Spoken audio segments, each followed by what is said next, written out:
E aí, galerinha, aqui é Tia Gessilda para mais uma aula da nossa escolinha dos juniores master e dos juniores, né? Nessa aula de hoje vamos continuar falando sobre oração. Então, como é sobre oração, vamos fechar os nossos olhos e vamos clamar ao Senhor. Pai querido, neste momento nós pedimos, Senhor, que esteja conosco, onde quer que estivermos, Senhor. Toma a nossa família, o nosso lar. Abençoa, Senhor, nossos estudos, nossos afazeres. Esteja conosco, Pai, em toda a decisão, todas as decisões que nós tomarmos, Senhor, em todos, Senhor, os momentos da nossa vida, Pai, porque sabemos que Tu és poderoso, Senhor, para nos livrar de todo mal. Tu é poderoso, Senhor, para nos guiar em todos os caminhos, Senhor, que nós fomos seguir, Senhor, que o Senhor vá na nossa frente, Senhor, nos guardando e nos livrando, Pai, em nome de Jesus, amém, né? Estamos falando sobre oração e nada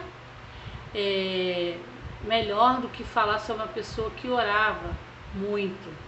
Ele orava 3 vezes ao dia, e mesmo longe de estar do seu povo, ele nunca deixou de seguir, os mandamentos do Senhor e clamava ao Senhor 3 vezes ao dia, que é Daniel, né?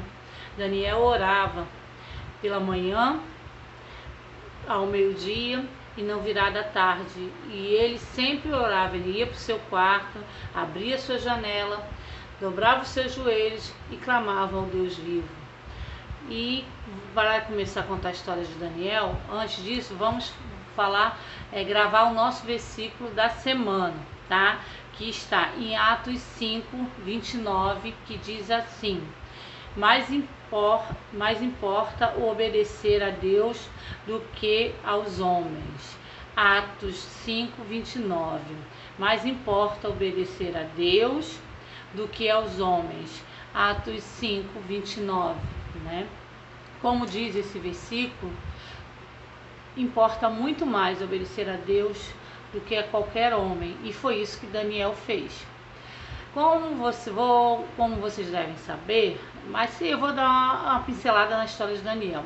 Daniel foi um dos 4 homens hebreus que foi tirado do meio do seu povo no tempo que a Babilônia reinou ali sobre aquela terra. Então eles pegaram os jovens mais bonitos, mais inteligentes e levaram para servir ao rei. E Daniel era um desses jovens, né? E desde sempre Daniel se mostrou diferente de todos eles.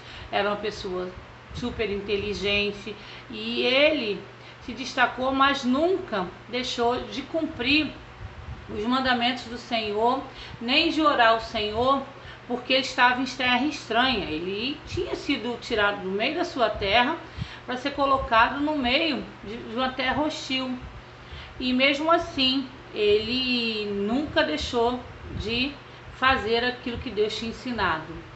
E com o passar do tempo, no período do rei Dário, o rei Dário resolveu dividir o seu domínio em 120 províncias e colocar 120 homens responsáveis por essa província.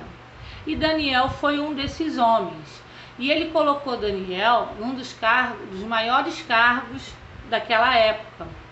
E tomou conta da província maior e tinha mais autoridades que muitos deles. E com isso, aquelas outras pessoas ficaram com inveja de Daniel. Mas percebiam que eles não poderiam pegar Daniel em nenhuma falha, em nenhum erro, porque Daniel era justo e correto, né? Então ele era inteligente, ele era prudente, ele seguia os mandamentos do Senhor e orava um Deus vivo. E aquele povo resolveu fazer o seguinte: nós não podemos encontrar nenhum defeito, nenhuma falha em Daniel no seu trabalho, porque ele era muito correto. Então ele falou: a única forma de pegar Daniel seria na religião dele. Porque eles sabiam que Daniel fazia isso, porque Daniel orava, não orava escondido, ele não escondia de ninguém qual povo ele pertencia, que era o povo hebreu. Que ele tinha um Deus, que ele servia um Deus vivo. Tanto que Daniel, quando entrava para orar, ele abria sua janela, que dava para todo mundo ver, abria sua janela, ajoelhava e clamava ao Deus vivo. E isso ele fazia todos os dias, sem exceção. Então eles resolveram fazer o seguinte: chegaram na presença do rei e falaram para o rei: Rei Dário, como nós somos responsáveis pelas províncias, nós queremos que o Senhor faça um decreto que durante 30 dias nenhum homem, nenhuma pessoa faça nenhuma petição a não ser ao Senhor Rei. Nenhum Deus, a ninguém, só ao Senhor. Né? E o rei Dário, não sabendo que isso era uma armadilha para pegar Daniel, assinou aquele decreto, carimbou. E naquele tempo, quando o rei assinava ou decretava alguma coisa, aquilo não podia ser revogado de hipótese alguma. E foi assim que eles pegaram e fizeram. Quando o rei assinou, que eles fizeram logo, correram até a casa de Daniel e esperaram Daniel fazer o que ele fazia de sempre, costume, que era orar. E Daniel entrou na sua casa, mesmo sabendo, conhecendo o decreto, conhecendo tudo, ele abriu a sua janela, ajoelhou e clamou ao Deus vivo. E eles foram, aí os inimigos de Daniel correram ao rei e lhe contaram o fato, que Daniel realmente tinha feito petições a outra pessoa, a não ser o rei. E o rei, muito triste, pediu que trouxesse Daniel e jogasse ele na cova dos leões. E o rei, como gostava muito de Daniel, ele ficou apreensivo. Ele mandou colocar Daniel naquela cova e pelo decreto fecharia-se a porta daquela caverna, né, e lá teria muitos leões e Daniel seria jogado ali.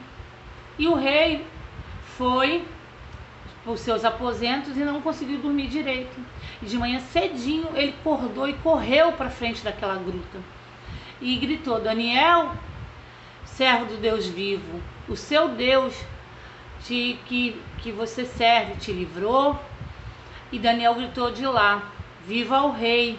Tão certo como vive o meu rei, o meu Deus mandou que os seus anjos fechassem a boca do leão, e eu estou vivo. E muito depressa o rei chamou seus guardas e mandou que abrisse ali, tirasse aquela pedra da gruta, e viu que Daniel estava lá, e os leões em volta de Daniel, nem aí, parece que os leões não estavam com fome. E como a gente vê, né, como o poder da oração é tremendo, né? E o rei tirou Daniel dali e pediu, e viu que Daniel não tinha acontecido nada com Daniel, e decretou que em toda a província que fosse dito que o Deus de Daniel fosse adorado, porque o Deus de Daniel era o Deus Todo-Poderoso, que livra e verdadeiro, que livra de todo mal, e ele é verdadeiro. E os inimigos de Daniel, o que aconteceu? O rei pediu para que seus guardas pegassem todos aqueles que tramaram contra Daniel e toda a sua família, toda a sua parentela, e fosse jogado ali dentro da cova dos leões, para você ver como o poder de Deus é maravilhoso. Daniel entrou naquela cova, passou a noite com os leões, e como se os leões estivessem de jejum, eles nem lamberam Daniel, não aconteceu nada com Daniel, nem o fio de sua cabeça foi tirado por aqueles leões. E aquele povo que foi jogado na gruta, antes de chegar na metade da gruta, os leões já tinham devorado a todos, né? Então a gente vê como Deus livra o seu povo, livra aquele que obedece a ele, que ora, que clama a ele. Aí nessa história que a Bíblia nos conta, esse relato que é verdadeiro, a gente vê, né, como o poder da oração faz milagre na nossa vida. Vocês têm orado? Eu sei que nesse tempo em casa, vocês têm orado, vocês têm clamado ao Deus vivo. a gente sabe que a gente tem que se alimentar da palavra e conversar com o nosso Pai que está no céu. Conversar com Deus que está aqui perto da gente, o Espírito Santo que faz morada em nós. Muitas das vezes a gente tem tempo para jogo, a gente tem tempo para videogame, para ir para os colegas, para a internet, mas não tem tempo para a gente conversar com aquele que está dentro de nós, que é o Espírito Santo. Não tem tempo para conversar com Deus, nosso Pai, que está pertinho da gente, né? Todas as vezes que vocês se sentirem sozinhos, se vocês se sentirem sem ninguém para conversar, conversem com Deus. Nas suas necessidades, clamem ao Senhor. E se, glória a Deus, vocês não têm necessidade, vocês conversem com o Pai. Chega para Deus, fala: Paizinho, obrigado pelo meu alimento, pelo dia de hoje, pelo esse sol maravilhoso, pelos meus pais, pela minha família. Porque nós temos que ter o costume de orar ao Senhor, da mesma forma que você fala com seus pais todos os dias. Você tem que ter o compromisso de falar com Deus todos os dias, né? E Ele escuta vocês, para que na hora do que você necessitar, na hora do aperto, na hora da necessidade, o Senhor está ali passando com você. Tenha certeza que Deus mandou os anjos ali fechar a boca do leão, mas Deus estava ali com ele. Então, Deus em momento nenhum abandonou Daniel, e Ele não te abandona, tá? Eu quero verdadeiramente que vocês lembrem disso, que orem, para que encha, né, a sua botija de azeite, que você seja cheio do Espírito Santo, que o Senhor abra o seu entendimento para os seus estudos, que abra o seu entendimento para tudo na vida. Para você se dar bem na vida, você tem que orar ao Senhor e conhecer as Escrituras Sagradas, né? Eu queria desejar a vocês uma semana abençoada, tá?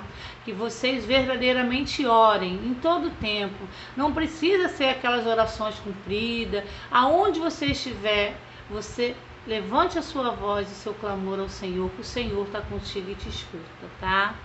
Eu queria desejar a vocês, como eu desejei já, uma semana abençoada para os seus pais e tudo de bom, tá? Fique aqui com Deus e até a próxima aula.